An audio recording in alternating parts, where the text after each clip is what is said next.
Bueno, damos inicio a la segunda charla del día. Para quienes están sumando, les comento, me llamo Trini y antes de dar inicio a la charla del neuropediatra al neurólogo, neuróloga de adultos y adultas, quiero compartir algunos detalles para los que se están sumando. La charla va a durar 40 minutos y vamos a dejar 10 minutos finales para compartir las preguntas que vayan surgiendo en el chat. Es un espacio en el que podemos consultar, ¿sí? Y aprovechar que justamente vamos a tener la presencia de la doctora Noelia Flores, que es neuróloga de Salta del Hospital Materno Infantil. Y le damos, muchas gracias, doctora, por estar en este evento, por hacerlo posible. Y la dejamos para que pueda presentar y llenarnos de información en esta tarde. Hola, ¿cómo están? Buenas tardes. Bueno, en primer lugar, muchas gracias a ustedes por la invitación. Y bueno, hoy vamos a hablar de un tema, ya que hoy nos toca hablar sobre epilepsia y adolescencia. Un tema que nos pareció muy importante hablar es sobre la transición desde el neuropediatra hasta el neurólogo de adultos, ¿sí? En primer lugar, si nos preguntamos hace cuánto se habla de este tema, la verdad es que hace bastante, sí, pero en los últimos años hemos visto un aumento de la cantidad de artículos científicos acerca de de la transición justamente desde pediatría hasta el adulto, por sobre todo en patologías crónicas como la epilepsia. Pero básicamente, ¿a qué llamamos transición y por qué es tan importante? ¿Sí? La transición básicamente es un proceso de aprendizaje planificado para abordar las condiciones médicas, psicosociales, educativas y comórbidas asociadas a la atención pediátrica con la de adultos de los pacientes con enfermedades crónicas. ¿Sí? ¿Qué quiere decir esto, básicamente? Nosotros cuando tenemos un familiar, ¿sí? O somos pacientes, y tenemos un conocido que tiene una patología neurológica desde la infancia, habitualmente sabemos que llega a un punto, ¿sí? Una edad que es bastante variable, ahora vamos a hablar un poquito sobre eso, en la cual el paciente tiene que pasar a un médico de adultos, ¿sí? En muchos casos, al menos nosotros que estamos justamente trabajando eso, hemos visto que esto no se hacía de forma coordinada, había muchos problemas para conseguir turnos, falta de coordinación entre un médico y otro, muchos temores del paciente, muchos temores de la familia, ¿sí? Las asistencias son diferentes, los planes son diferentes, los medicamentos, la forma de administrarlo y demás. Entonces, nos pasaba mucho en la práctica diaria que los pacientes temían pasar a los médicos de adultos y eso demoraba un montón de tiempo, años inclusive, ¿sí? Ya sea por los mismos miedos o por las dificultades que tenían los pacientes para pasar a los hospitales de adultos. Entonces, básicamente, ¿a qué edad hacemos la transición? En realidad hay un montón de variables, ¿sí? En la práctica diaria lo hacemos aproximadamente entre los 15 a 18 años, ¿sí? Básicamente desde el concepto de inicio de adolescencia, pero lo hacemos aproximadamente a esa edad. Si nosotros vemos la literatura científica, nos dice que podemos desde los 15, 16 años iniciar esta transición hasta los 18 años, 18 años y medio, ya que el paciente pueda continuar con su neurólogo de adultos. Básicamente, ¿por qué es tan importante esto? ¿Realmente a qué edad comenzar? ¿Sí? Porque va a depender mucho de las patologías y de la estabilidad del paciente, ¿sí? Va a depender si el paciente está justo, por ejemplo, cambiando medicación o aumentando, subiendo dosis, la discapacidad que presenta el paciente. Muchos pacientes pueden tener epilepsia y otras patologías, ya sean neurológicas o no asociadas. Si el paciente tuvo internaciones recientes o alguna complicación o comorbilidad reciente, ¿sí? Nosotros estamos haciendo todo un equipo de transición en la provincia, que ahora ya les voy a contar un poquito nuestra experiencia personal. Tratamos de hacer la transición cuando el paciente esté lo más estable posible, ¿sí? Para que no se sume esto a los miedos que puede tener el paciente o la familia. Y por otro lado, algunos artículos también recomiendan encuestar a los pacientes y la familia a ver cuándo se sienten cómodos, cuándo piensan que sería el momento. Obviamente no vamos a esperar a los 35 o 40 años, pero cuando ellos se sientan cómodos y seguros. Básicamente, ¿por qué hacemos la transición? ¿Sí? En primer lugar, como dije inicialmente, por los temores del paciente y de la familia, ¿sí? Esto es bastante típico. Están muy acostumbrados a un ambiente, a un trato, a un médico, ¿sí? Entonces, a veces es muy difícil ese cambio, y más para pacientes con patologías tan crónicas como la epilepsia, ¿sí? Muy probablemente ya conozcan al neuropediatra de 5, 10 años, ¿sí? Entonces es muy difícil hacer ese quiebre y cambiar. También se propone bien el mundo hacer transición, principalmente también por la falta de comunicación entre profesionales.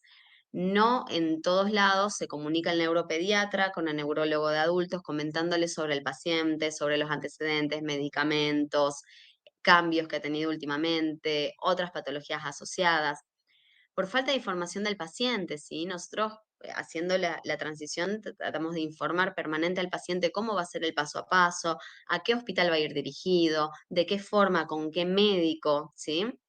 Hemos visto también que existe una menor adherencia cuando el paciente pasa a los médicos de adultos por un montón de factores, principalmente por los temores de por sí, y en segundo lugar por la falta de acceso a turnos. A nosotros hemos visto una dificultad que tenía nuestra provincia, al menos yo soy de la provincia de Salta, como me presentaron recién, había un delay, una demora en conseguir turnos desde un hospital infantil a un hospital de adultos, inclusive hasta más de un año. Entonces ustedes imagínense todo ese tiempo sin recetas, sin la posibilidad de un control, ¿sí? Entonces muchas veces los pacientes eran conocidos en los hospitales de adultos por caer a la guardia con una crisis, con un estatus convulsivo, ¿sí? Sabemos que si no hacemos la transición ordenada va a haber más complicaciones en las patologías neurológicas como las que le nombré recién y obviamente por la falta de acceso a turnos, ¿sí? Bien. En cuanto a los miedos, ¿sí? Que les hablaba previamente, ¿cuál es uno de los principales factores de miedo? Más que nada por el tipo de atención que tienen los neuropediatras versus los médicos que hacemos adultos, ¿sí? La atención de pediatría en general está básicamente basada en la atención centrada en la familia. Habitualmente a la consulta va el paciente, con la mamá, el papá, hermanos, ¿sí? Con un abuelo, siempre con algún acompañante, y siempre son los terceros los que terminan tomando las decisiones del paciente, ¿sí? Ya sea los padres inicialmente, ¿sí? O el familiar más allegado.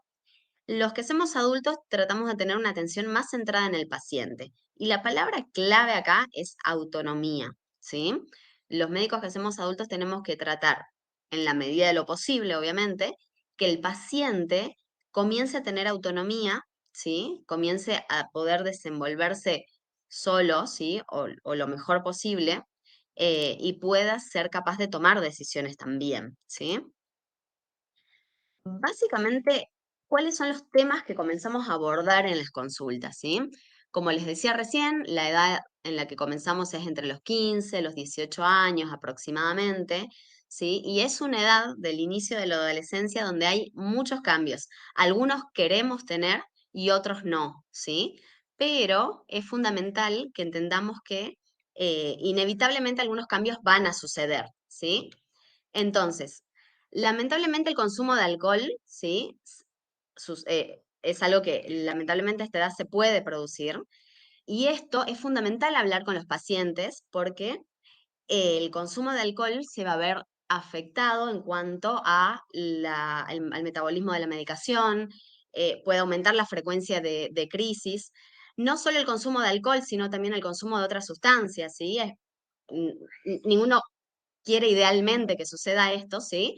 Pero después también las salidas nocturnas, ¿sí? Que las salidas nocturnas hacen que el paciente pueda dormir mal a veces, el inicio, el debut sexual de algunos pacientes, del cual tenemos que hablar siempre para evitar justamente los embarazos no deseados, ¿sí?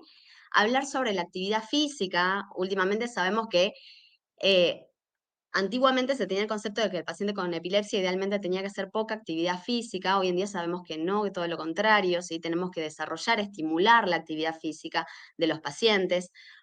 A esta edad también los pacientes comienzan a tener autonomía, por ejemplo, comenzando a manejar, a conducir solos, ¿sí? Aprenden. Y también en cuanto a lo laboral, ¿sí? Al trabajo. Y fundamentalmente hablar sobre la medicación y cómo influyen todos los cambios de estilo de vida con la medicación, ¿sí? Eso también es fundamental. Por otro lado, bien, ¿cuáles son las barreras en las cuales nos encontramos hoy? Básicamente, una falta de coordinación y asociación entre la atención para adultos y la atención pediátrica. Por otro lado, menos conocimiento con respecto a los síndromes neurológicos infantiles en el sistema de atención médica para adultos. Esto, a ver, sucede básicamente por varios factores. En realidad, ¿por qué se habla en los últimos años de transición? Porque afortunadamente el mayor conocimiento de enfermedades, el mayor desarrollo de fármacos, ¿sí? El mayor desarrollo de tecnologías en cuanto a medicina, hizo que muchos pacientes que antes no tenían sobrevida a la edad adulta, hoy afortunadamente sí la tienen. ¿Sí? Entonces es fundamental que nosotros, los médicos que hacemos adultos, comencemos a conocer más sobre las patologías de niños. Falta de recursos para un grupo específico de personas. Nosotros sabemos que los sistemas de salud habitualmente, más que nada en la parte pública, están muy abocados a los niños por una cuestión hasta estadística. Estadística me refiero a que es positivo para sus gestiones. Y hay una población, la población adolescente tiene ese bache en el que muchas veces comienzan a perder algunos servicios o asistencias gubernamentales y programas de desarrollo en esa etapa, ¿sí? ¿Cómo podemos comenzar esta transición? Yo quiero que se entienda que acá la palabra clave es planificación, ¿sí? Y es un trabajo en equipo, es algo que tenemos que coordinar los médicos junto con los pacientes, junto con la familia, ¿sí? Y junto a todo el equipo de salud, porque esto, la transición no la hacemos, a ver, nosotros tenemos que saber que los pacientes neurológicos tienen comorbilidades habitualmente, ¿sí? Los pacientes con epilepsia puede que estén haciendo un tratamiento paralelo con un psicólogo, con un psiquiatra, con un psicopedagogo, con un asistente terapéutico. Entonces la transición debe ser junto a todo el equipo de salud, ¿sí? Entonces tenemos que entender esto, la planificación tiene que estar centrada principalmente en el paciente, enfocada en las necesidades del paciente, en las aspiraciones, en las metas que puede tener el paciente, ¿sí? Es importante poder, en la consulta nosotros tratamos de, en primer lugar, preguntarle al paciente si quiere pasar a un hospital de adulto, si se siente cómodo, si siente que le va a hacer bien, ¿sí? Es muy importante que entendamos que debemos centrar la atención en el paciente porque es nuestro principal protagonista en esta historia, ¿sí? Es importante que ayudemos al paciente a comprender cómo puede acceder a los servicios para adultos, ¿sí? Es importante que cuando hablemos con el paciente, por sobre todo en el sistema público, donde a veces hay muchas falencias, tenemos que tratar de comunicarnos, ya sea entre nosotros los médicos y entre las mismas familias, sobre cómo podemos acceder a los turnos principalmente. Ese es uno de los principales, uno de los pilares, ¿sí? Por los cuales a veces se nos dificulta mucho la transición, porque no en todas las provincias o no todos los sistemas están preparados para que el paciente consiga un turno de forma rápida, de forma inmediata en un hospital de adulto, ¿sí? Por otro lado, tenemos que desarrollar un plan de salud con el paciente, con la familia, con los cuidadores, ¿sí? Como les decía recién, tenemos que entender que esto es un plan integral para toda la familia, ¿sí? Y por otro lado, explorar las oportunidades para una vida independiente y el desarrollo de habilidades. Como les decía recién, para nosotros la palabra clave aquí es autonomía. Nosotros lo que tratamos de desarrollar siempre, sí, y esto es lo que siempre trato de conversar con mis pacientes adolescentes, es tratar en lo posible, obviamente, que el paciente pueda desarrollar su vida con total normalidad. ¿A qué me refiero? Que el paciente pueda tener vida social, que pueda estudiar, que pueda hacer deportes, ¿sí? Y es importante justamente por esto que el paciente comience a hacerse cargo de su medicación, comience a sentir esa responsabilidad, ¿sí? No siempre hacemos pasar al paciente solo, muchas veces con la familia, pero siempre tratando de hacer hincapié en que el paciente es el responsable de su salud, ¿sí? Justamente como les decía previamente, es fundamental hablar de la autonomía del paciente. Como les digo, les aclaro nuevamente, no en todos los casos lo podemos hacer, pero tratamos de que sea de esta manera, ¿sí? Por otro lado, es fundamental hacer una lista. Esto, si bien es una información muy importante para nosotros los médicos, pero lo aclaro porque aquí está la importancia justamente de por qué a veces es importante guardar estudios, guardar información. Cuando nosotros, este es un artículo sobre transición en epilepsia justamente, y es un checklist que hoy en día nosotros usamos un montón, sobre información que necesitamos para hacer la transición. Muchas veces quizás la familia diga, bueno, pero ¿de qué le sirve al nuevo médico saber que tomó 5 medicamentos antes y no funcionaron? Bueno, justamente esa información es fundamental. Es por eso que nosotros hacemos hincapié cuando recibimos al paciente, los que somos adultos, mientras estamos haciendo la transición, conocer el diagnóstico, conocer si el paciente tiene otros diagnósticos y toma otros medicamentos para esto, cuál es la medicación presente, las dosis, la forma de toma, los horarios, si tiene o no medicación de rescate y si la ha usado, le ha servido o no. Por otro lado, los estudios. Es muy común que cuando llevamos muchos años de alguna enfermedad, los estudios se vayan perdiendo, se vayan olvidando, ¿sí? Y demás. Pero es fundamental algunos estudios muy importantes en epilepsia, como por ejemplo si el paciente tiene electroencefalogramas, por sobre todo los últimos, si el paciente en algún momento se hizo algún videoelectroencefalograma, estudios de imágenes, fundamental, ¿sí?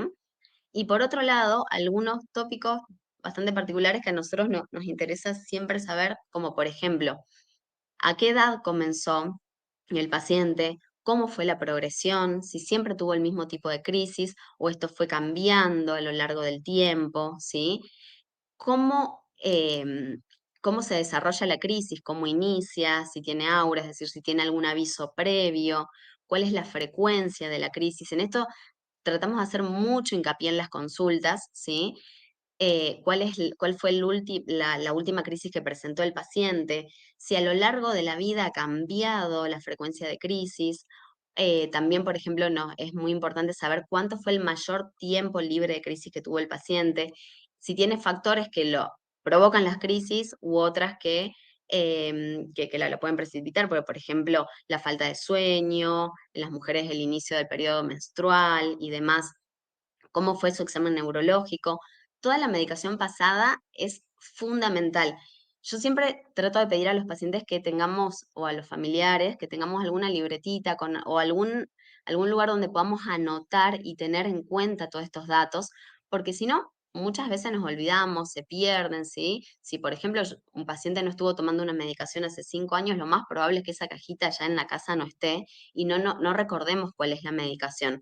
Toda la medicación pasada es fundamental, no solo para saber si el paciente anduvo bien o no, a qué dosis llegó a tomar, sino también si tuvo efectos adversos en algún momento, ¿sí? Si tuvo efectividad o no.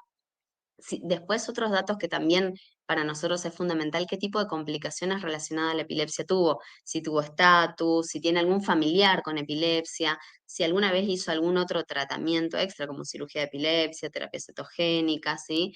Cómo fue la educación del paciente, si el paciente ya está trabajando, no está trabajando, si, como dije inicialmente, una de las cosas en las que hablamos mucho en las primeras consultas cuando hacemos transición, si, cuál es su historia sexual, ¿sí? Si fuma, si consume alcohol, si tiene vida nocturna, si usó alguna droga, si maneja. Bien, entonces toda esa información para nosotros es fundamental. Por otro lado, bueno, evaluamos los pacientes en conjunto, ¿sí? Decidimos ya iniciar la transición, tanto con el neurólogo infantil, el neurólogo adulto. Llegamos a la etapa en la que tenemos todo coordinado. Pero ahora, ¿por cuánto tiempo lo hacemos? ¿Sí? Eso también es importante. Hay varias opciones, ¿sí? Nosotros hoy en día tratamos de elegir en nuestro sistema de transición una serie de visitas en conjunto para que el paciente no pase inmediatamente a los hospitales de adultos sin haber sido visto previamente un par de veces más por el hospital infantil, más que nada para saber cómo se van desarrollando esas consultas, si el paciente consiguió bien el turno, si conoció al médico, cómo se sintió con el médico, cómo accedió al sistema de entrega de medicación. Quizás en la parte privada, con las prepagas y demás, esto no cambia mucho, pero en el sistema de atención pública sí, porque hay hospitales que hacen entrega de la medicación de forma mensual a los pacientes y muchas veces sucede que los hospitales de adultos no tienen un sistema similar, entonces nosotros para poder pasar al paciente totalmente tenemos que asegurarnos de que esto esté cubierto, ¿sí? Hay, como les decía recién, varias opciones, pero nosotros estamos tratando de entre 3 a 6 meses, ¿sí? Aproximadamente, hasta que ya dejamos que el paciente continúe su curso en los hospitales de adultos. Le quería hablar ahora un poquito de nuestra experiencia, ¿sí? Nuestra experiencia es en un hospital, en los hospitales públicos. Como les decía, yo soy neuróloga de adultos. Actualmente estoy trabajando en un hospital materno-infantil. Estoy viendo, más allá de toda la parte de embarazadas, pacientes oncológicas y demás, estoy viendo los pacientes adolescentes desde los 14 hasta los 18, 19 años aproximadamente. Y la verdad que estamos súper felices con lo que estamos logrando y quería contarles cómo fue nuestro paso a paso. Como les decía, muchas veces en los sistemas privados, eh, quizás por una cuestión de accesibilidad y demás y de comunicación puede ser más simple, no así tanto en la parte pública. Entonces, en nuestra experiencia, lo primero que hicimos fue hacer una serie de encuestas a los médicos. Nosotros somos, dentro de todo, pocos neurólogos en toda la provincia, ¿sí? Entonces, primero preguntamos a los médicos si sabían que era la transición, con qué frecuencia tenían pacientes en transición. La gran mayoría nos respondió que muchas, una o más veces por semana. Hablamos también sobre a partir de qué edad piensan que lo deberían hacer. La gran mayoría puso como punto de corte 15 años. Por otro lado, ¿cuáles eran las mayores dificultades que veían ellos como médicos? Lo que respondieron casi todos fue la falta de acceso a turnos y la falta de comunicación entre los neurólogos de niños y los neurólogos de adultos. Por otro lado, también hicimos la consulta sobre cuánto tiempo deberíamos hacer el seguimiento, que es justamente lo que les hablaba recién. Nosotros hoy no tenemos un tiempo exacto, sino creo que lo que estamos haciendo es más que nada hasta encontrar la comodidad del paciente, hasta asegurarnos de que el paciente reciba la medicación de forma mensual sin ningún problema y cuando ya veamos la estabilidad o la mejor estabilidad clínica que pueda tener el paciente, ¿sí? En esta encuesta, la gran mayoría de los médicos nos sugirió un seguimiento de hasta un año, entre 6 meses, un año aproximadamente. ¿Qué información piensa que debería estar en la consulta? Todos respondieron un resumen de historia clínica, ¿sí? Entonces, como yo les decía recién, esto es un trabajo en conjunto, es un trabajo en equipo, ¿sí? Entonces es fundamental que todos nosotros como parte del equipo de salud y toda la familia se encuentre involucrada. Hay mucha información que puede estar al acceso del médico y otra que no, entonces es fundamental que podamos tener, como les decía recién, ya sea una libretita, un drive, lo que ustedes quieran, ¿sí? Pero con toda la información detallada del paciente, porque el día que nos toque cambiar de médico, toda esa información va a ser fundamental, ¿sí? Lo que hicimos nosotros fue, inicialmente hicimos ateneos, hicimos varios ateneos, hicimos ateneos en conjunto entre los neuropediatras y los neurólogos de adultos. Hicimos por un lado la presentación de cómo iba a ser el proyecto, porque nuestro proyecto es no solo acá en la ciudad de Salta Capital, sino un proyecto provincial. Estuvimos junto a los médicos de diferentes, a los neurólogos de diferentes hospitales de la provincia, y aparte hicimos una clase sobre patologías pediátricas, neuropediátricas, que podemos ver en los pacientes adultos. En cuanto a nuestra experiencia, a ver, el otro gran pilar que es fundamental, como yo les decía recién, si es tan importante toda la información del paciente, necesitamos un sistema en el cual podamos acceder a esa historia clínica. Nosotros lo que hicimos fue, esta es nuestra historia clínica base, es el link en el cual podemos acceder a la historia clínica. Existía la posibilidad de una contrarreferencia, que quiere decir una información detallada de un paciente posterior a una internación, cuando tenía que ser derivado a un hospital del interior. Esta contrarreferencia solo se usaba en esta situación, paciente internado que continúa una internación en el interior de la provincia. Nosotros tratamos de usar este mismo sistema de contrarreferencia, pero para poder referenciar al paciente a los otros hospitales. Porque, a ver, ¿cuál era la otra gran dificultad? Y en esto sí quiero que presten atención porque para nosotros es importantísimo. Cuando el médico les dé el resumen de historia clínica, eso tiene que estar guardado. Elijan una carpeta, un sobre, donde ustedes quieran, porque muchas veces, yo que estuve en hospitales de adultos, nos pasaba que el paciente llegaba y nos decía, bueno, yo vengo porque cumplí 18 años a un hospital de adulto. Ok, listo.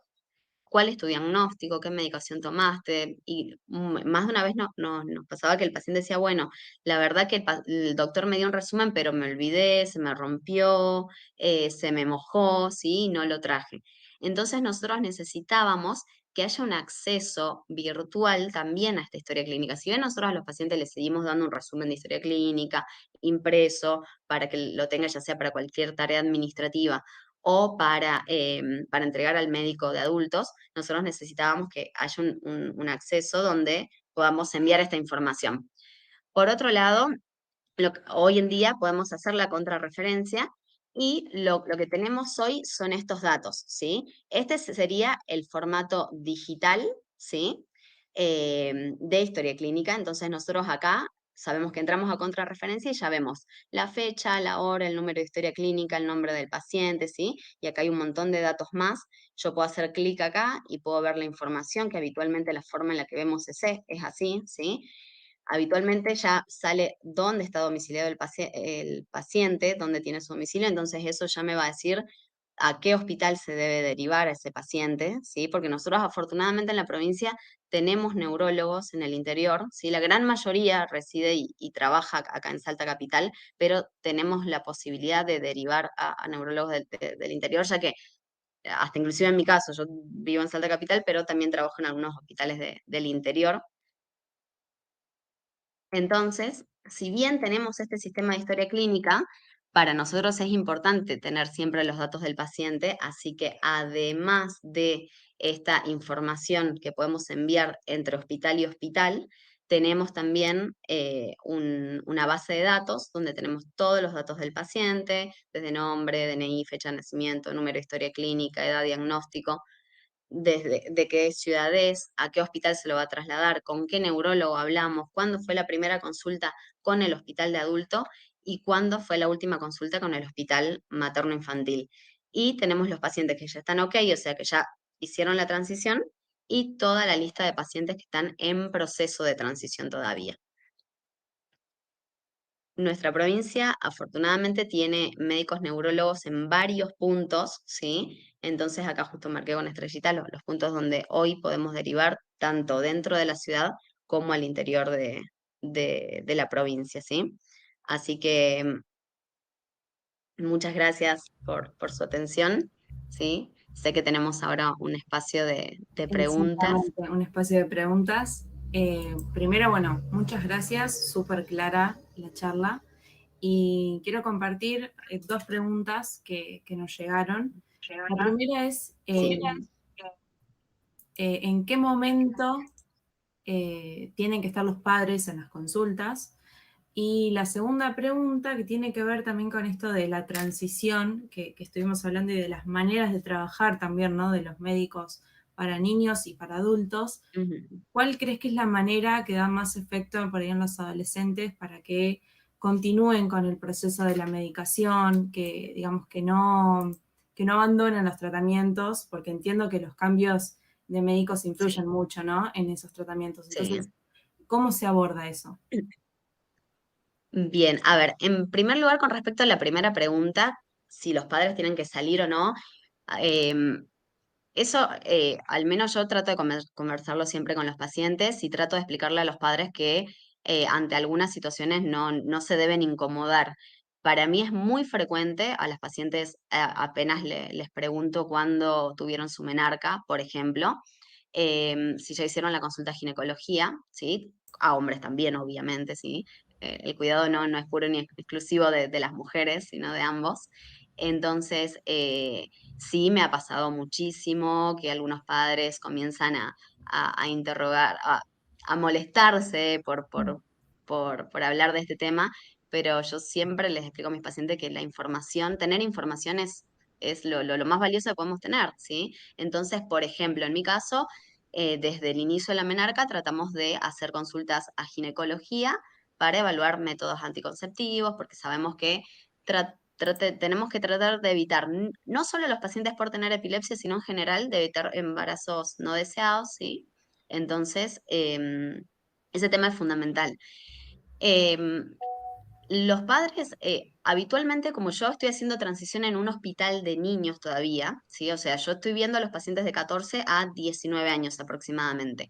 En la gran mayoría de los casos todavía entran con los padres. Ujú. Esto es algo que sí lo voy hablando con los pacientes en las consultas. A veces en las primeras consultas quieren hablar quieren entrar con los padres. A veces cuando ya nos vamos conociendo, lo que les digo es, ¿querés contarme algo vos solo? ¿Querés quedarte solo un ratito? ¿Sí? Y Acá ahí un tema salen que los me padres preguntan si es es necesario o no. que aclaremos por ahí qué es la menarca. Ah, perdón, sí, el primer periodo, la primera Sí, menstruación, perdón. Sí. muy bien.